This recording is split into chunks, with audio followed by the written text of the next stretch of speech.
네, 어서 오세요. 뉴욕 증시의 흐름을 또 국내 증시까지 이어가는 또 그런 흐름들을 분석해드리는 시간입니다. 장영소의 장엘리고요. 또 이어서도 장유진 캐스터가 자리해 주셨습니다. 어서 오세요. 네, 안녕하세요. 장유진 캐스터입니다. 네, 이렇게 또 함께 또 궁합을 맞춰보는 시간을 가지고 있습니다. 저희 장유진 캐스터, 간밤에 뉴욕 증시 3대 지수 모두 상승 마감했죠? 네, 맞습니다. 하지만 상승폭이 크지는 않았고요. 앞서 전해드렸듯이 경제 지표 발표가 있었는데 조금은 아쉬웠습니다. 실업 수당 청구 건수가 증가를 했다든지 이런 소식들에 이어서 장중에는 조금 크게 내려오는 모습을 보이기도 했습니다. 하지만 장 후반에 조금 다시 상승세를 가져가면서 3대 지수 강보합권으로 마감했다라고 볼 수 있겠습니다. 네, 그중에서도 나스닥 지수가 그래도 가장 큰 폭으로 상승을 좀 한 것 같습니다. 그렇다면은 어떤 흐름을 보였는지 좀 섹터별로 좀 살펴보면 좋을 것 같은데요. 우선 맵을 통해서 좀 함께 확인을 해보시죠.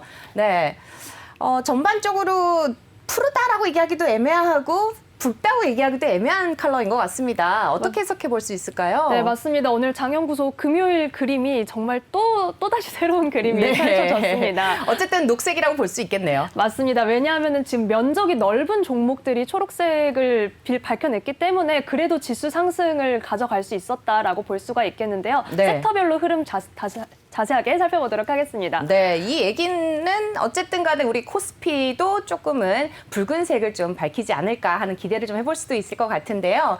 어쨌든 섹터별로 한번 확인해 보시죠. 네, 맞습니다. 지금 초록불을 밝혀낸 섹터들도 그렇게 강세가 아주 크다고 볼 수는 없겠습니다. 네. 1%대까지 강세를 보인 섹터는 보이지 않는 가운데 그래도 테크 관련 섹터가 0.46%로 가장 좋은 모습을 보였다라고 볼 수가 있겠습니다. 네. 이어서 헬스케어도 좋은 모습을 보였고요. 어제 가장 약했던 섹터는 리얼 에스테이트, 부동산 쪽인데 이 점도 이따가 한번 살펴봐야 될 것 같습니다. 네, 지금 보시는 것처럼 그래도 리얼 에스테이트 부동산 관련주가 0.82로 지금 원데이 퍼포먼스면은 그래도 많이 괜찮아졌어요. 그죠? 하락폭이 그렇게 크지는 않은 것 같은데, 근데 보니까는 가장 상승을 주도한 섹터는 기술주, 그 다음에 헬스케어, 그 다음에 커뮤니케이션 서비스인데, 그렇다고 해서 막 상승을 쭉 가져가지 못한 것 같습니다. 그죠? 근데 간밤에 에너지주가 상승을 했잖아요. 네, 유가가 상승을 했는데 네. 그런데도 에너지주는 또 하락을 하는 모습을 그렇죠. 보였습니다. 유가가 상승을 했지만 에너지주는 하락을 했다. 그렇다면은 이거는 어떻게 해석을 해봐야 될까? 잠시 후에 좀 분석을 해드려야 되겠습니다. 저희 장연구소에서 해석을 해드리도록 하죠. 자, 주간으로도 좀 확인을 해보면 어떨까요? 네, 주간으로 살펴보시면 어제도 1등이었던 헬스케어 여전히 1위 자리를 지키고 있습니다. 네, 이틀 연속 달려가고 있습니다. 맞습니다. 네, 일주일간 1.85%의 상승세를 보였고요. 그 뒤를 잇는 게 바로 테크 섹터가 되겠습니다. 이어서 커뮤니케이션 서비스가 그 뒤를 잇고 있습니다. 에너지 섹터는 여전히 이번 주에 계속해서 꼴등 자리를 지키고 있는 모습입니다. 그러네요. 그래도 많이 낙폭을 줄여간 것 같습니다. 처음에 7% 넘게 9% 가까운 하락폭을 보이다가 낙폭을 줄여서 2%로 많이 줄여나간 모습입니다. 어쨌든 성적으로 봐서는 많이 올라온 흐름이네요. 네, 어쨌든 헬스케어주가 그래도 주간으로는 많이 좋은 흐름을 보였고요. 그렇지만 하루 일간으로는 기술주가 오늘 가장 좋은 흐름을 보였다는 거 기억을 해두시면 좋을 것 같습니다. 그렇다면은 종목별로 어떤 흐름을 보였는지 함께 좀 살펴봐야 될 텐데, 장유진 캐스터, 오늘 지금 종목으로 봤을 때 어쨌든 간에 간밤에 금리가 어쨌든 하락을 했잖아요. 맞습니다. 네, 금 가격이 상승을 하고 금리는 하락을 했습니다. 네. 국채 가격이 상승을 했습니다. 금리는 하락을 했고, 네, 이 부분에 대해서 금융주들이 어떤 흐름을 보였는지 좀 살펴줘야 될 것 같습니다. 금융주들이 좀 하락을 했어요. 네, 말씀해주신 것처럼 미 10년물 국채 금리가 하락했다는 소식에 금융주들이 일제히 약세를 보였습니다. 사실 이번 주 초를 살펴보면은 금융기업들이 호실적을 발표를 하면서 초록불을 켜내기도 하고, 혹은 또 물론 실적과 엇갈리는 주가의 향방을 보이기도 했는데요. 어제 금융 섹터는 조금 빨간불을 대체로 켜내는 모습을 보였습니다. 네. 살펴보시면 우선 JP 모건을 먼저 살펴보도록 할 텐데요. 지금 JP 모건과 뱅크 오브 아메리카까지 모두 빨간불을 켜내는 모습입니다. JP 모건의 주가를 살펴보시면 정규장에서 1%대 약세 속에 $150 선을 기록했습니다. 네, 지금 금융주들 확인을 해봤습니다. 전반적으로 USB, PNC, TFC, 전반적으로 해서 다 붉은색을, 은행 쪽이 특히 좀 붉은색을 보이고 있고요. 네, 맞습니다. 네, 네. JP모건도 마찬가지고 그렇죠. 조금 더 선명한 빨간색의 US 뱅코프도 살펴볼 텐데요. 역시 정규장에서 2%대나 약세를 기록하면서 $55 선을 기록했습니다. 지금 그래프를 보시면 장 초반에는 조금 오름세를 가져가는 듯 하더니 장 후반에 그 강세가 꺾이면서 완전히 내림세를 기록해버리는 모습을 보였습니다. 네, 간밤에 지금 기술주들이 상승장을 이끌었다고 했고 또 특히 기술주 중심의 나스닥 지수가 상승장을 이끌었음에도 불구하고 지금 테크 중에서도 지금 마이크로소프트 섞여 있는 모습이죠. 지금 엇갈리는 흐름을 보였단 말이죠. 그럼 특별히 좀 짚어볼 종목이 있을까요? 우선 빵주의 흐름을 살펴보시면요. 네. 면적이 크기 때문에 보기에도 정말 편한데 네. 뭐 애플만 어제 빨간불을 켜내는 모습을 보였죠. 하지만 어제 대체로 대장주들이 1%대의 강세를 보이면서 지수 상승을 견인했다라고 볼 수 있을 것 같습니다. 네. 가장 성적이 좋았던 마이크로소프트를 살펴보시면요.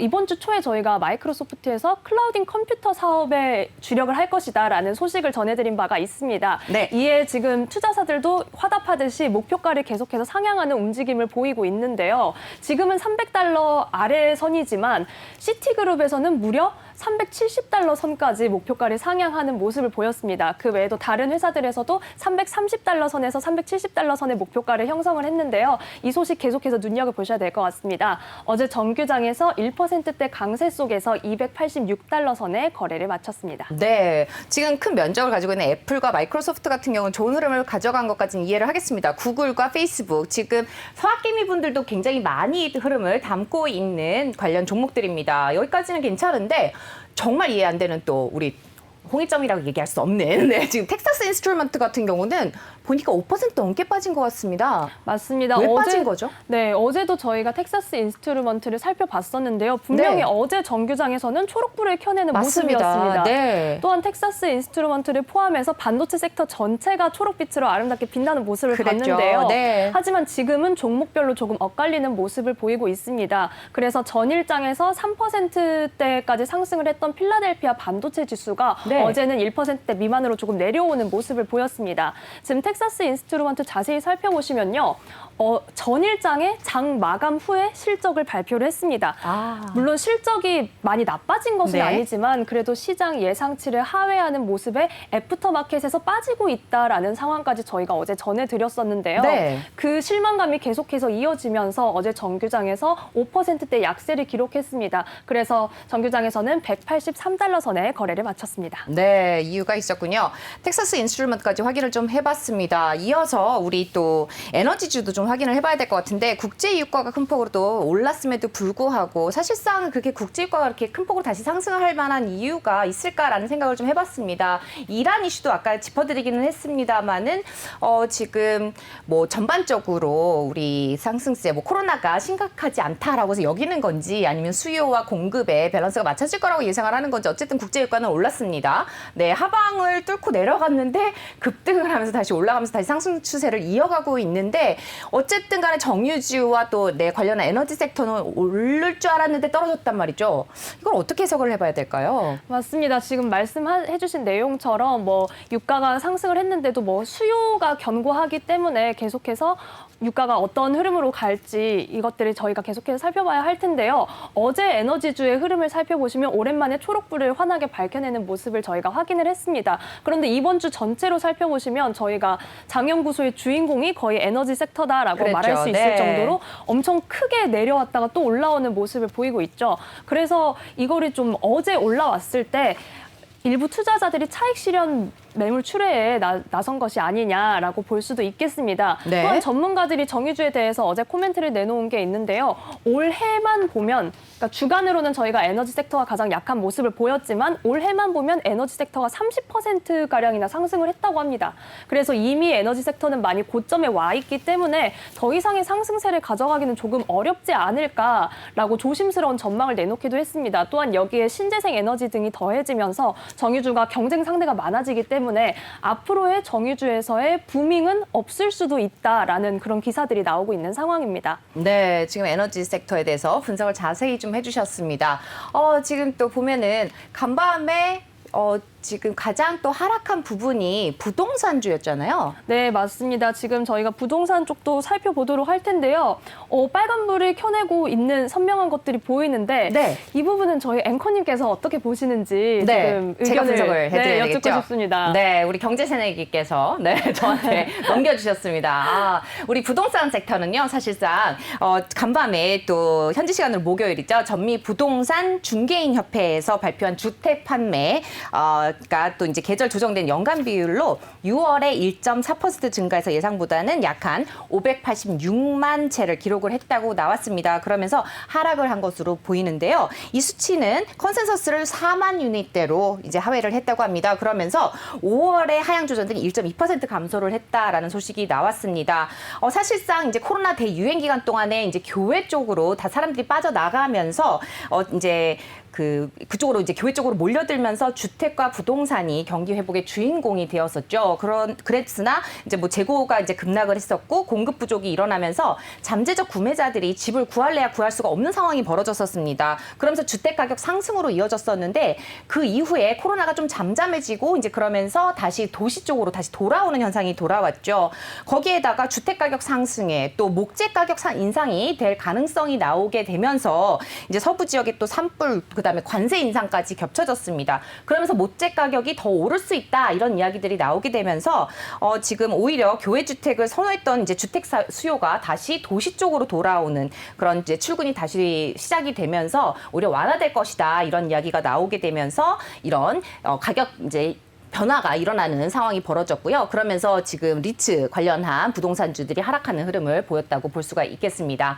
지금 이거는 아무래도 국내 시장에 영향을 준다기보다는 미국 쪽에 관련한 일부 부동산 쪽 섹터의 흐름이라고 볼 수 있을 것 같고요. 국내 쪽은 아무래도 기술주와 또 이제 반도체, 애플과 또 반도체 관련주의 흐름은 좀 영향을 줄 수 있을 것 같다. 이렇게 분석을 해볼 수가 있겠습니다.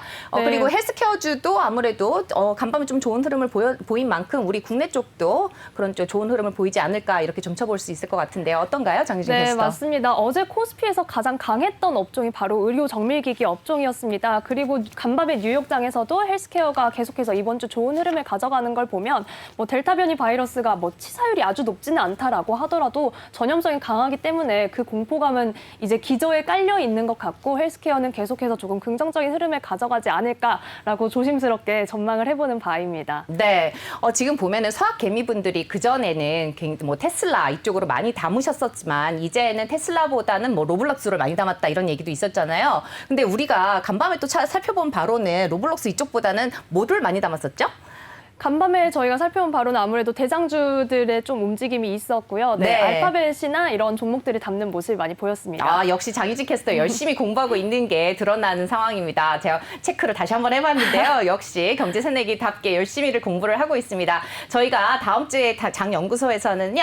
빵주를 비롯한 최근에 서학 개미분들이 가장 관심을 많이 가지고 있는 종목들 그리고 미국 현지에서는 어떤 종목들에 관심을 많이 가지고 있는지 또 관심주들에 대해서 좀 살펴드리는 그런 시간을 갖도록 하겠습니다. 다음 주도 계속해서 많이 관심을 가져주시고 또 애청해 주시기를 기대하면서 저희는 잠시 후에 동시효과로 돌아오도록 하겠습니다. 잠시 후에 뵙도록 하고요. 장유진 캐스터 잠시 후에 같이 만나도록 하죠. 네, 감사합니다. 네, 여기서 인사드리겠습니다. 잠시 후에 뵙겠습니다.